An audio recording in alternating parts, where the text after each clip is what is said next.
वो कोर्स, ये बैच, वो बैच, ये रोड मैप, ये स्ट्रेटजीज़। अगर आप ये सब देख के थक चुके हैं तो आइए मैं आपको एक तरीका बताता हूँ जिसमें आप अपनी स्ट्रेटजी खुद बनाएंगे, अपने लिए बनाएंगे और अपने हिसाब से बेस्ट बनाएंगे।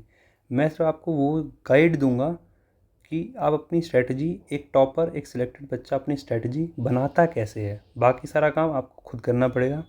तो आइए पहले हम शुरू करते हैं। स्ट्रेटजी के 3 पार्ट होते हैं, 3 मेन पिलर। एक हमारा सिलेबस, आपको ये पता होना चाहिए आपका सिलेबस क्या है। दूसरा, मॉक एंड प्रैक्टिस कैसे करनी है। और तीसरा जाता है हमारा मेन पॉइंट, वो है हमारा रिवीजन। ये सबसे इग्नोर येट सबसे इम्पॉर्टेंट पार्ट होता है, पर ये आपको आखिरी के 1 महीने में करना है। और ये मॉक एंड प्रैक्टिस ये आपकी चलती रहेगी। सिलेबस ये तो आपको करना ही करना है। सिलेबस के हमारे कुछ मेन इंग्रेडिएंट्स हैं। सबसे पहले आता है मैथ्स। मैथ्स में सबसे पहले आपके लिए इम्पोर्टेंट है कि आप कोर्सेज़ ख़रीदने सीधा ना कूदें। कोई भी कोर्स, कोई भी बैच सिर्फ इसलिए ना लें क्योंकि आपके बताए हुए भैया, दीदी उनसे पढ़ के सेलेक्ट हो गए। क्या पता वो भैया दीदी का पढ़ने का तरीका अलग हो, क्या पता भैया और दीदी का लर्निंग स्टाइल अलग हो। उस टीचर का, आपके भैया का learning style, teaching style match हुआ हो, इसलिए उनको समझ में आता हो, सिलेक्ट हो गए हो।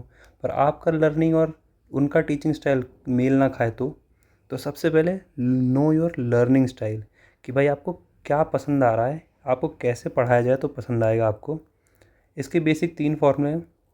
आप जो भी फेमस टीचर हैं आप उनके जाइए, यूट्यूब वीडियोस देखिए, 1-2 लेक्चर देखिए उनके, 1-2 लेक्चर देखिए, 1-2 टॉपिक देखिए, 1-2 टॉपिक देखिए और फिर खुद से पूछिए, क्या मुझे वो समझ आ रहा है जो ये पढ़ा रहे हैं?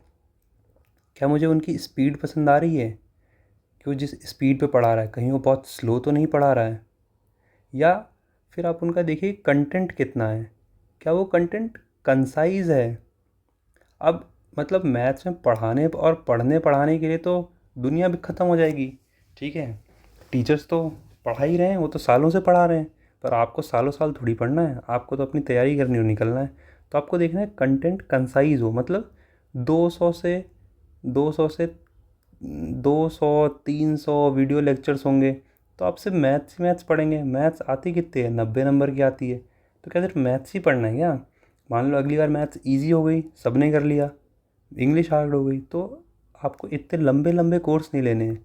कोर्स में एट मैक्स 200 या 150 लेक्चर्स होने चाहिए जो कि आप लेंगे और सिर्फ वो करेंगे। तो ऐसे कोर्स को देख के लीजिए। फिर जो भी वो पढ़ा रहे हैं यूट्यूब पे, ये देखिए क्या वो प्रैक्टिस क्वेश्चंस कितने करवा रहे हैं, क्या वो इनफ प्रैक्टिस क्वेश्चंस करवा रहे हैं। ये ना हो ना कि वो 1-2 क्वेश्चंस, 1-2 टाइप वाइज पढ़ाएं, उस पर 1-2 क्वेश्चंस करवाएं और निकल लें। और बाकी टाइम भाई अपना कंट्रोवर्सी कर रहे हैं, बाकी टाइम अपना हंसी मजाक कर रहे हैं और मुहावरे सुनाए जा रहे हैं, शायरियाँ चल रही हैं। तो भाई ये याद रखो, ये आपकी लाइफ है, ठीक है। उन्होंने आपसे पैसे कमा लिए, ले लिए उन्होंने आपसे 2-3 हज़ार रुपये, जो भी उनके बैच की फ़ीस थी। अब वो शायरी सुनाएं, मुहावरे सुनाएं, आप उनका घाटा नहीं है, आपका घाटा है। आपका साल बीत रहा है, आपका समय बीत रहा है। तो ऐसे टीचरों से बहुत दूर रहिए, बहुत डिस्टेंस बना के रहिए जो आपका टाइम वेस्ट करें, ठीक है। आपको इन सब पैरामीटर्स को ध्यान रखते हुए एक अच्छा टीचर सेलेक्ट कर लेना है। मैंने किससे पढ़ा था आप ये पूछेंगे, तो मैंने किसी एक टीचर से नहीं पढ़ा, इनफैक्ट मैंने किसी से नहीं पढ़ा, मैंने कोई कोर्स नहीं ख़रीदा, मैंने सिर्फ यूट्यूब से पढ़ा है। और आज मेरे 334 मार्क्स आए हैं 2024 में। तो यूट्यूब से भी आप पढ़ सकते हैं, आपको कोई कोर्स लेने की ज़रूरत नहीं। पर मैं एक बिगिनर के लिए बता रहा हूँ, जो एक नया बंदा है, कोर्स लेने से आपको एक डायरेक्शन मिल जाती है, पर तब जब आप एक अच्छे टीचर का कोर्स लें। ये बहुत इंपॉर्टेंट है। इस भीड़ में जहाँ सब पढ़ा रहे हैं, हर कोई आर्यभट्टा बना हुआ है, वहाँ पे आपको क्वालिटी ढूंढना बहुत मुश्किल है। और क्वालिटी ढूंढने के पैरामीटर्स मैंने आपको बता दिए हैं। इन पैरामीटर्स को बहुत ध्यान दीजिएगा, ठीक है। और एक कंट्रोवर्सी नहीं होनी चाहिए, ये मैं लिख देता हूँ, आपके काम आएगा। कंट्रोवर्सी नहीं होनी चाहिए, नो टाइम वेस्ट भी नहीं होना चाहिए। इन सारी बातों का खास कर ध्यान रखें मैथ्स पढ़ाते हुए, क्योंकि आजकल मैथ्स के टीचर बहुत भरे हुए हैं। फिर जब आपने इतना देख लिया, आपने एक टीचर सेलेक्ट कर लिया है, अब उस टीचर से ही पढ़िए। आप ये ध्यान रखिए, मैथ्स का सिलेबस बड़ा है, बिल्कुल बड़ा है, टाइम कम है, बिल्कुल कम है। तो आपको एक कोर्स लेना है, एक टीचर सेलेक्ट करना है, उसका कोई भी एक कोर्स लेना है, एक नोट्स कॉपी बनानी है और बस इस रूल को फॉलो करना है। आपने एक कोर्स लिया एक जेन्युइन टीचर का जो कि कंट्रोवर्सी नहीं करता, आपका टाइम वेस्ट नहीं करता, आपको उस टीचर से पढ़ना है, उस कोर्स को कंप्लीट करना है, ठीक है, आधे में नहीं छोड़ना है, कंप्लीट करना है। आपको अपनी नोट्स कॉपी मेंटेन करनी है और ध्यान रखें, बैच लेते वक्त ध्यान रखें कि सिर्फ आप रिकॉर्डेड वाला ही बैच लें। फ़र्क नहीं पड़ता आप वर्किंग हैं या नॉन वर्किंग हैं, ठीक है, कोई फ़र्क नहीं पड़ता। आप रिकॉर्डेड बैच लें हमेशा ही।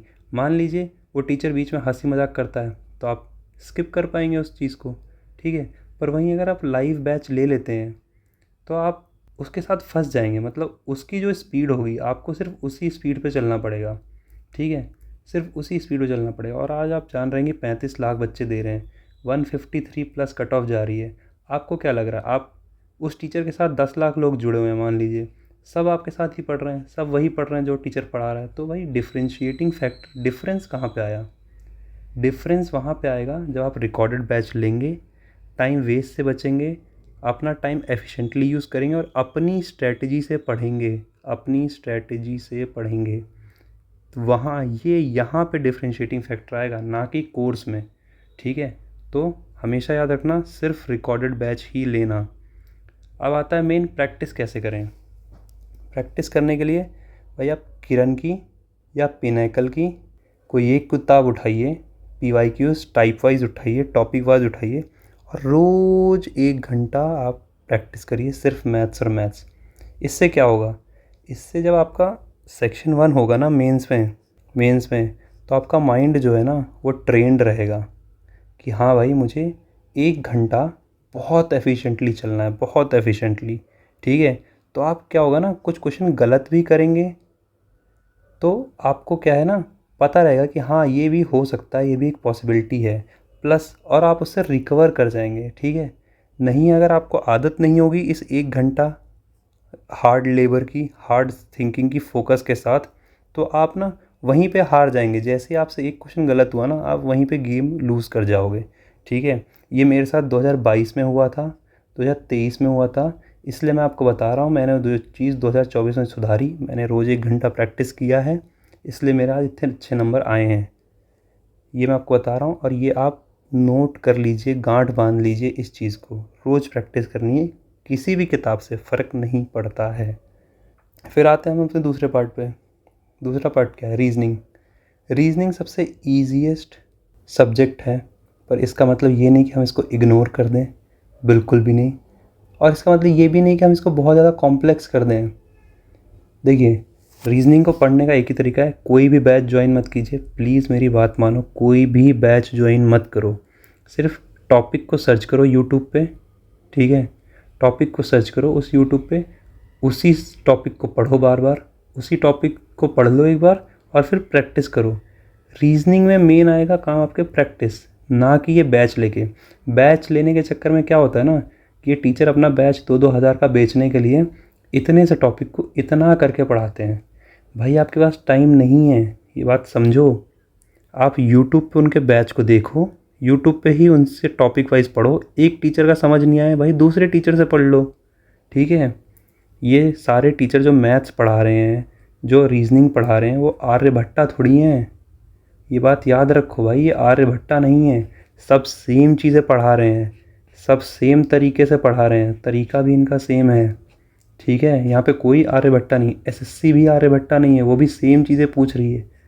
मैथ्स के लिए आप कोई एक बैच ले लो, मैथ्स के लिए आप कोई एक बैच ले लो। और रीजनिंग में तो आपको कोई बैच लेना ही नहीं है, डोंट ज्वाइन, सिर्फ यूट्यूब से पढ़ो। आप मेरे को आगे थैंक यू बोलोगे कि भैया आपने हमारा टाइम वेस्ट होने से बचा लिया। अब आते हैं इंग्लिश पे। इंग्लिश एक डायनामिक टॉपिक है। डायनामिक से क्या मतलब है, डायनामिक से मतलब है इसमें कुछ पार्ट तो ऐसा है जो कि नॉन चेंजर है, मतलब जो ही चेंज नहीं होता, पर कुछ पार्ट ऐसा जो कि चेंज होता है। नॉन चेंजर्स में पहले आता है रूल्स आपको रानी मैम से पढ़ लेने, या कोई भी इंग्लिश टीचर जो आपको पसंद आए, ठीक है, मैं किसी को प्रमोट नहीं कर रहा। वोकैब आपको ब्लैक बुक से करनी है।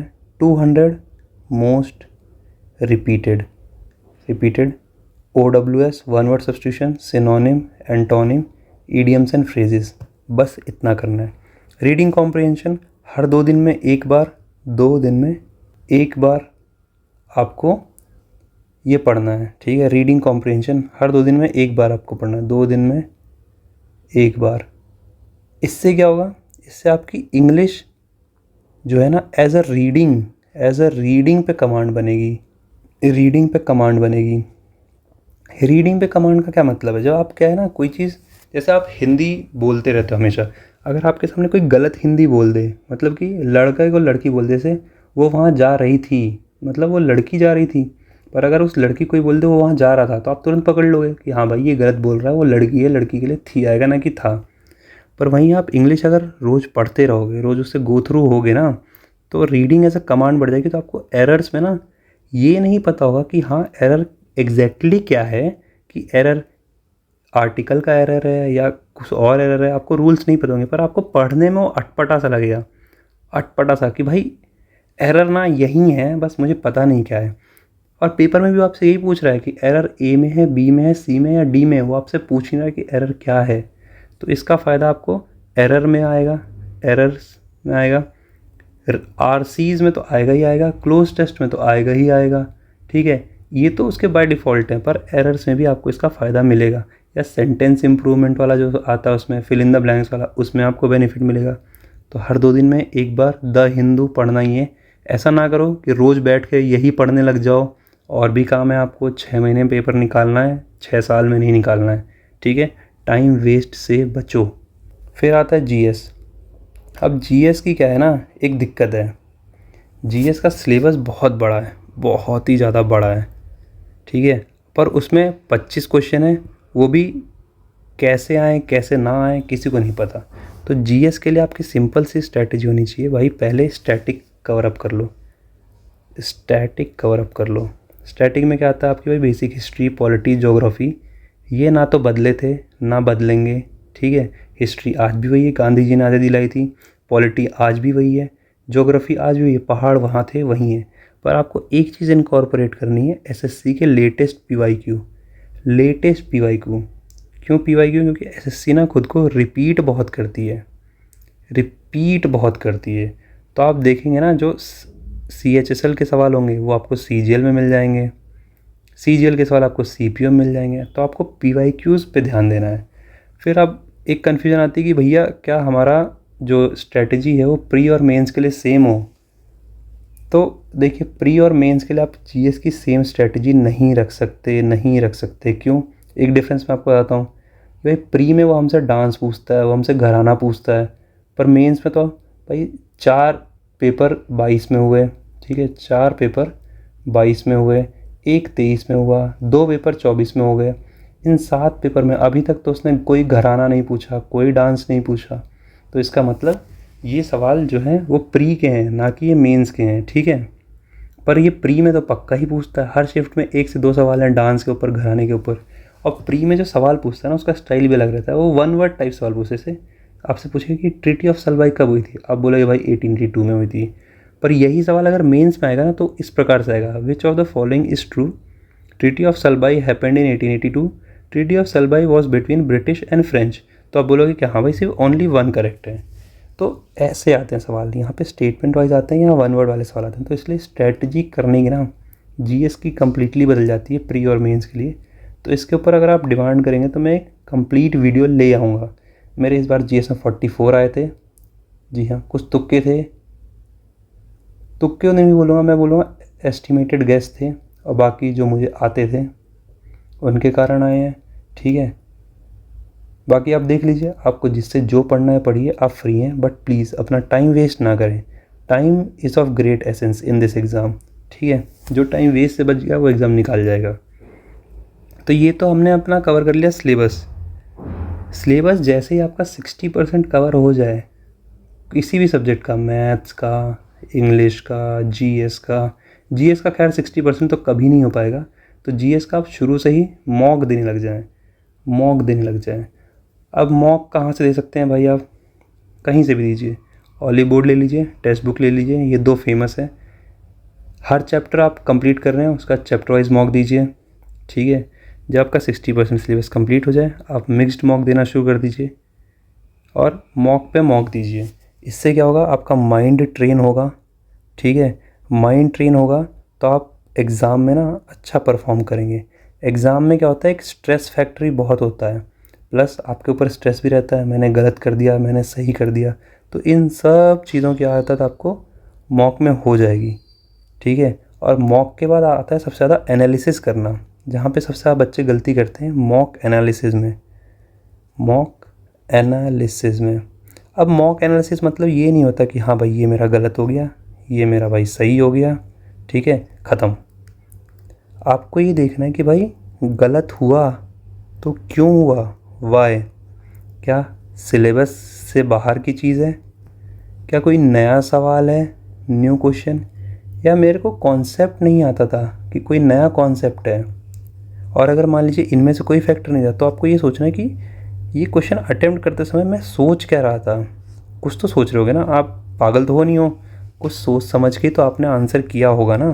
तो आप सोच क्या रहे थे उस समय कि भाई हाँ मेरा सोचने का ये तरीका था, इस कारण से मेरा आंसर ही गलत आ गया। कि भाई क्वेश्चन आया था, मैं सोच रहा था इसमें आर का फॉर्मूला लग गया ABC/4 डेल्टा, पर वहाँ पे लग रहा था H/2 हाइपोटेन्यूज का हाफ। तो ऐसे एक क्वेश्चन को करने के बहुत तरीके होते हैं, आपको सोचना है कि भाई मैंने कौन सा तरीका लिया कि वो गलत हो गया। या आपने अगर क्वेश्चन सही भी किया है, अब एक सवाल आता है कि भाई मैंने क्वेश्चन सही कर दिया, तो अब आपने अगर क्वेश्चन सही किया है तो आपको ये देखना है क्या ये क्वेश्चन आपने तुक्के में तो सही नहीं कर दिया है, कि आपने गलत सोचा हो, गलत समझा हो और सही कर दिया हो, ये तो नहीं हुआ है ना। फिर आपको देखना है कि आपने क्वेश्चन जो छोड़ा है, लीव किया है, कि जो आपने क्वेश्चन लीव किया है क्या वो इसलिए लीव किया है कि भाई मेरे को आता नहीं था, और नहीं आता तो फिर कॉन्सेप्ट पढ़ो, भाई आपको पता चल जाए कि भाई अब मेरे को ये कॉन्सेप्ट पे ध्यान देना है, ये कॉन्सेप्ट पढ़ना है, ठीक है। और या तो लीव किया है तो वो लंबा सवाल होगा कि भाई हाँ ये लंबा सवाल था, तो आप उस सवाल को ना नोट कर लीजिए, ठीक है। आपको पता चल जाएगा कि हाँ ये वाले सवाल जो होते हैं ना ये बहुत ही टाइम टेकिंग होते हैं, ठीक है। इनको हमेशा लीव करना है। हमेशा याद रखिएगा एग्ज़ाम्स में ना कौन सा सवाल अटेम्प्ट करना है उससे ज़्यादा इम्पॉर्टेंट होता है कौन सा सवाल छोड़ना है, क्योंकि ये वाले सवाल ना आपके 2 से 3 मिनट वेस्ट कर देंगे, और आंसर आए ना आए कोई गारंटी नहीं है। उसके बजाय आप 2 से 3 सवाल सही कर लो, 8 मार्क्स में ना दुनिया बदल जाएगी आपकी, ठीक है। अब आते हैं नेक्स्ट चीज़ पे जो कि है रिवीजन, जो कि हमारा थर्ड एंड मोस्ट इंग्रेडिएंट है, मोस्ट इम्पॉर्टेंट। ये समझ लिए नमक जैसा है कि अगर ये थोड़ा सा चाहिए पर अगर खाने में नहीं है तो भाई आपका खाना बेकार है। उसी तरह यही है रिवीजन भी। तो आपको जब आप ये सब तामझाम कर रहे थे सिलेबस मॉक टेस्ट, तो आपको बनानी है एक नोट्स कॉपी जिसमें होंगे आपके सारे फॉर्मूले, इम्पॉर्टेंट कॉन्सेप्ट और इम्पॉर्टेंट क्वेश्चन जो आपको लगे कि भाई हाँ ये एक अच्छा क्वेश्चन है, आया तो इस तरीके से करना है। फिर जब आप मॉक्स अटेम्प्ट कर रहे थे तो आपको जो भी क्वेश्चन आपके गलत हुए हैं वो मॉक्स के दौरान जो भी क्वेश्चन आपके गलत हुए हैं वो इसमें नोट कर लेने हैं। इससे क्या आपको पता रहेगा कि हाँ भाई मैंने यहाँ गलतियाँ करी थी, मेरे ये क्वेश्चन गलत हो रहे थे और मेरे को इनमें सुधार करना है। प्लस आपको ये भी पता चल जाएगा कि हाँ भाई इस टाइप के सवाल जो है ना, जैसे मान लीजिए CI/SI के सवाल है, मैं फ्रीक्वेंटली गलत कर रहा हूँ, तो भाई कुछ तो दिक्कत है, कुछ तो बात है, या तो मेरे में दिक्कत है या भाई टीचर में दिक्कत है, ठीक है। तो आपको अपनी वीकनेसेस के बारे में पता चलता जाएगा, आप उसे इम्प्रूव करते जाओगे और सिलेक्शन हो जाएगा। यही तो तरीका है, यही आसान, यही इजी स्टेप्स हैं, इन सबको यही इजी स्टेप्स हैं करने के, ठीक है। कोई पहाड़ नहीं तोड़ना है, हमको मांझी द माउंटेन मैन नहीं बनना है। आपको अपने वीकनेस पहचाननी है, फाइंड आउट करना है, उनको इम्प्रूव करना है और बस सिलेक्शन हो जाएगा। इजी है, पर इसको कर पाना, इस कंसिस्टेंसी को शो कर पाना, इतनी कंसिस्टेंसी रख पाना, कंसिस्टेंसी रख पाना, ये असली गेम है। खुद से लड़ना रोज़ सुबह रोज़ कि मुझे ये करना है, मुझे फ़ोन नहीं देखना, यही करना है, वो है असली गेम, ठीक है। अब हमने बात कर ली 3 मेन इंग्रेडिएंट्स जो चाहिए होते हैं। इसके अलावा भी चीज़ें होती हैं। सबसे पहले आता है आपका एक्सटर्नल फैक्टर, जैसे कि हेल्थ। अगर जो तो आप घर पे रह रहे हैं तो भाई आपकी फ़िज़िकल है, आप एक्सरसाइज कीजिए, मेडिटेशन कीजिए, घर वालों से बात कीजिए, आप खुश रहेंगे। दूसरा, जो बच्चे बाहर रह रहे हैं मेरी तरह, मैं नोएडा में रहता हूँ, ठीक है, तो अब हमारे लिए क्या है, मैं सुबह उठता हूँ, एक्सरसाइज करता हूँ, मेडिटेशन करता हूँ और घर वालों से रोज़ बात करता हूँ, ताकि एक मेंटल इमोशनल कनेक्ट रहे, एक मोटिवेशन बना रहे, ठीक है, मोटिवेशन बना रहे। अब शहरों में आपको याद है कि हेल्दी खाना, नॉन ऑयली खाना मिल पाना तो मुश्किल है, पर मैं जितना कर हो सके उतना अवॉइड करता हूँ इनको, कि एक नॉन ऑयली खाना मैं ना ऑयली खाना मैं अवॉइड करता हूँ, ठीक है। फिर आता है आपका सोशल मीडिया। अब सोशल मीडिया का क्या सीन है ना, कई लोग बोलेंगे कि भाई एकदम ही छोड़ दो, ख़त्म कर दो, दुनिया से अलग हो जाओ। देखो, यूपीएससी भी ना लोगों ने निकाली है सोशल मीडिया पे रहते हुए, ठीक है। ऐसा मत करना, कभी भी ऐसा मत करना कि भाई आपने अपने घर वालों से, अपने दोस्तों से कभी भी कॉन्टैक्ट्स ख़त्म मत करना, ठीक है। मैं बोलूँगा, मैं एक गोल्डन आपको देता हूँ रूल कि आप एट मैक्स 1 घंटा चलाइए, अपने दोस्तों से बात कीजिए, अपने गर्लफ्रेंड जो भी है आपसे बात कीजिए, अपने परिवार से बात कीजिए, ठीक है। आप मेंटली इमोशनली खुश रहेंगे। पर दिक्कत क्या है ना, अगर आपने गिव अप कर दिया ना सब कुछ, सारे रिश्ते नाते तोड़ के आप सिर्फ पढ़ाई में लग गए, तो कोई गारंटी तो नहीं है ना कि आप सेलेक्ट ही हो जाओगे। और अगर आप सेलेक्ट नहीं होते इन सब चीज़ों को छोड़ने के बाद, एकदम अकेले होने के बाद, तो ना आप फ्रस्ट्रेट हो जाते हो, आप टूट जाते हो अंदर से कि भाई मैंने सब कुछ छोड़ दिया इस एग्ज़ाम के लिए और क्या हुआ, एंड में मैं सेलेक्ट नहीं हुआ। आपके अंदर दोबारा ना खड़े होने की हिम्मत नहीं बचती, ठीक है। वहीं आप अगर दोस्तों से कनेक्ट रहो, वो आपको मोटिवेट करते हैं, ठीक है, आपकी फैमिली आपको हेल्प करती है, तो आप दोबारा खड़े होते हो। और गेम यही है, आप दोबारा खड़े होते हो और दोबारा जीतते हो, ठीक है। यहाँ पे गेम आ जाती है। कोई भी एक बार में सेलेक्ट नहीं होता, मैं भी 22, 23, फिर आज 24 में सेलेक्ट हुआ हूँ, ठीक है। तो मैं फैमिली से कनेक्टेड रहा, उन्होंने मेरे को सपोर्ट किया और आज मैं यहाँ खड़ा हूँ। हमेशा ये चीज़ याद रखना, कभी भी सोशल मीडिया पूरी तरह से मत त्याग देना। फिर आता है अब जो मैंने आपको बताया था कि भाई आपके एक टाइप के क्वेश्चंस हमेशा गलत हो रहे हैं, ठीक है।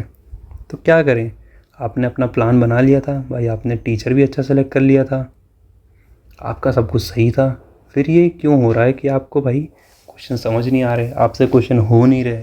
तो यहाँ पे आता है इम्प्रोवाइजेशन।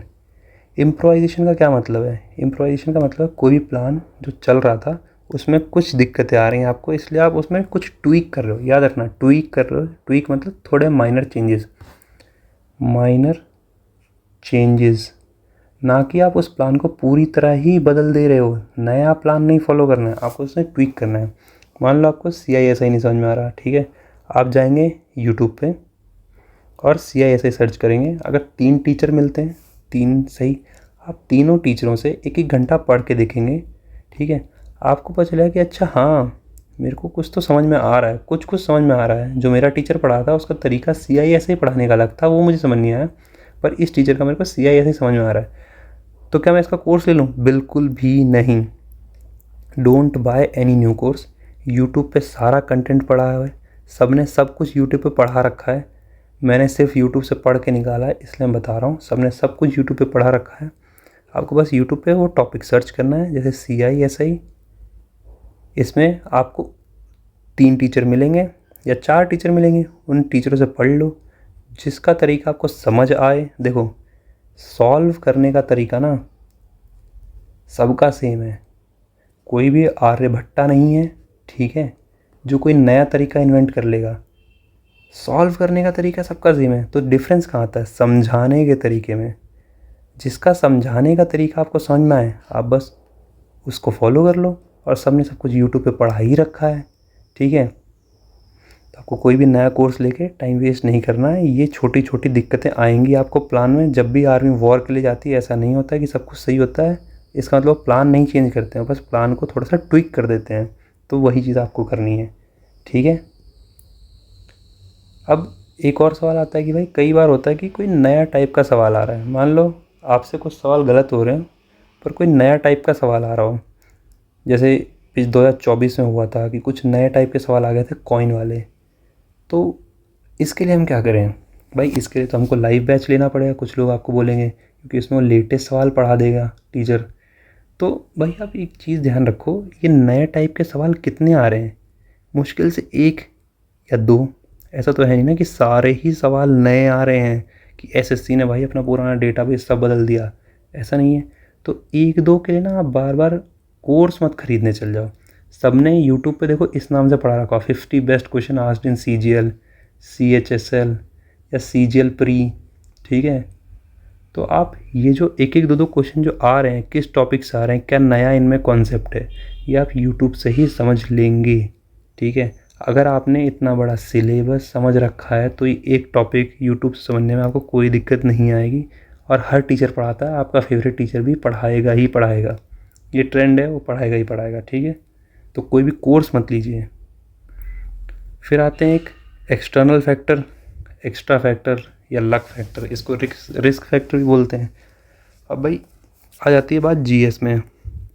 कभी कभार आपको रिस्क लेना पड़ता है क्योंकि आपको चाहिए अच्छे स्कोर्स, ठीक है। और अगर आप मेरी तरह यूआर से हैं फिर तो आपको चाहिए बहुत ही अच्छे स्कोर्स, ठीक है। तो अब सवाल आता है व्हेन टू टेक रिस्क। क्या हम भाई क्वेश्चन देखें और अक्कड़ पक्कड़ करके मार दें? बिल्कुल भी नहीं। तो आपको पहले देखना है क्या आप उसमें कुछ एलिमिनेट कर पा रहे हैं।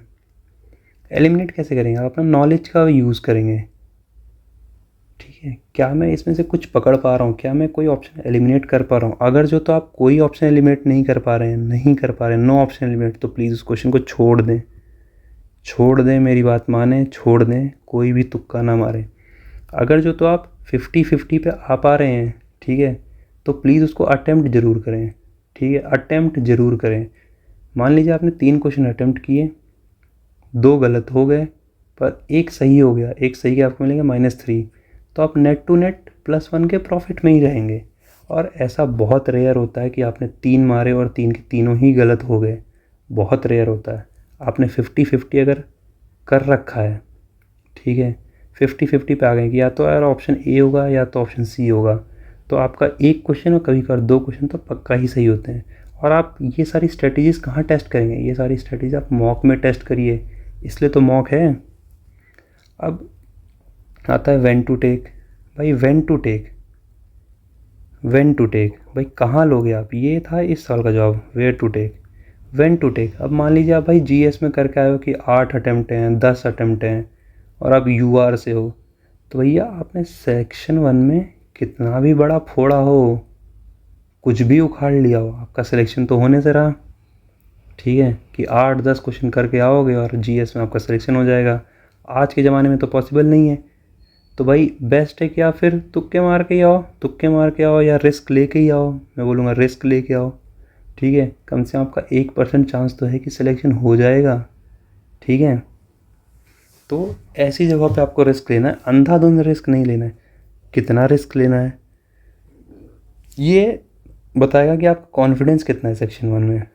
जब आप पेपर में बैठे हैं आपको पता है आपका सेक्शन 1 कैसा गया है, क्योंकि इंग्लिश जैसे ही सेक्शन 1 ख़त्म होता है ना, सबको पता चल जाता है कि हाँ भाई मैंने इतने क्वेश्चंस अटेम्प्ट किए हैं और इतने सही होंगे, ठीक है। तो आप उस हिसाब से रिस्क लीजिए जितना आपको उम्मीद है। अब आपको बनना है जीएसटी इंस्पेक्टर दिल्ली और आपका भाई सेक्शन 1 थोड़ा सा भी हल्का सा भी ख़राब हो गया है, तो भाई आप जीएस में फुल रिस्क लो, ठीक है, फुल रिस्क लो, क्योंकि आपके अलावा आपके पास और कोई चांस नहीं है। पर आपको चाहिए कोई भी 2400 ग्रेड पे की नौकरी, ठीक है। आपने सेक्शन 1 में हल्का सा ख़राब कर दिया है, पर आपको भी पता है ना कि 2400 ग्रेड पे की नौकरी अगर मैं 8 से 10 चीज़ें जीएस में 10 से 12, 12 से 13 सवाल सही कर लूँ तो भाई ईज़िली मिल जाएगी। फिर तो चाहे आप किसी भी कैटेगरी के हो, तो आपको रिस्क लेने की ज़रूरत ही नहीं है। और कितना रिस्क लोगे भाई? मेरे को 8 सवाल 10 सवाल आते थे, मैंने 2 से 3 सवालों पर रिस्क ले लिया, बस। आपको पूरे 25 सवालों पर रिस्क लेने की ज़रूरत नहीं है। पर वहीं अगर आप जीएसटी दिल्ली सोच के आए हो यूआर से और भाई आप 8 से 10 सवाल आपको आते हैं, तो आपको पूरे के पूरे 20 से 23 सवालों पर रिस्क लेना पड़ेगा। तो आपका क्या एम है, उस हिसाब से आप रिस्क फैक्टर डिसाइड करेंगे, ठीक है। तो ये थी मेरी कुछ बातें। मुझे उम्मीद है आपको समझ में आया होगा कि भाई आपको अपना प्लान किस तरीके से बनाना है। किसी बैच को, किसी कोर्स को अंधाधुंध फॉलो करके ना कोई सिलेक्ट हुआ है, ना कोई सिलेक्ट होने वाला है इस फ्यूचर में। आपको अपनी स्ट्रेटजी, अपना प्लान बनाना पड़ेगा, रोज़ उसको मॉनिटर करना पड़ेगा, रोज़ प्रोग्रेस को आपको ट्रैक करना पड़ेगा, तब ही जाके कुछ होगा। ठीक है।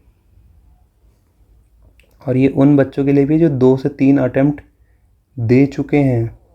प्लीज़ मेरी बात मानो, बैठो, खुद को कमरे में बंद करो और सोचो कि भाई मैंने सबके बैचेस तो लिए थे, मैंने सबकी बातें तो मानी थी, फिर सिलेक्शन क्यों नहीं हुआ? सिलेक्शन इसलिए नहीं हुआ क्योंकि आपने खुद को नहीं पहचाना। खुद को नहीं पहचाना। ठीक है। खुद को पहचानो, खुद की स्ट्रेंथ्स को पहचानो, वीकनेस को पहचानो और इम्प्रोवाइज़ करो और आपका सिलेक्शन हो जाएगा। बस इतना सा ही कहना था। Thank you. Thank you.